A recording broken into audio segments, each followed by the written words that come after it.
दादा खूप दिवस झाले जिमला जातोय पण मसल ग्रो होत नाही आहे. ओके चल मित्र, आज तुझी आपण स्ट्रॅटेजी चमकवूया.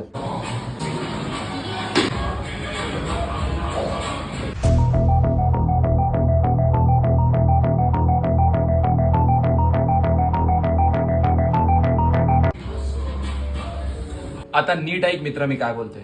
तू वेटला पॉइंट ए पासून पॉइंट बी पर्यंत किती वेळा नेतोस ह्यापेक्षा तू वेटला पॉइंट ए पासून पॉइंट बी पर्यंत कसं नेतोस हे जास्त इम्पॉर्टंट आहे. आणि मी आता हे 40 kg इन्क्लाइनचा टार्गेट कसा अचीव्ह केलाय ते तुला सांगतो. हा चार्ट दिसते समोर, हा माझा गेल्या काही महिन्यांचा प्रोग्रेस आहे. मी 30 kg वर जेवढे रेप परफॉर्म केले तेवढे वरती लिहिलेत आणि त्याच अकॉर्डिंग तू नंबर वाईज बघतोस ना, हे सर्व वीक्स आहेत. कुठल्या वीकला किती रेप्स परफॉर्म केले त्या केजीचे ते ट्रॅक करत आलोय आणि त्या हिशोबाने माझी प्रोग्रेस घेते. जेव्हा जेव्हा मी एका सॅटिस्फॅक्टरी टेक्निक मध्ये एक पर्टिक्युलर नंबरला हिट करतोय त्यानंतरच मी वेट इन्क्रीज करतो.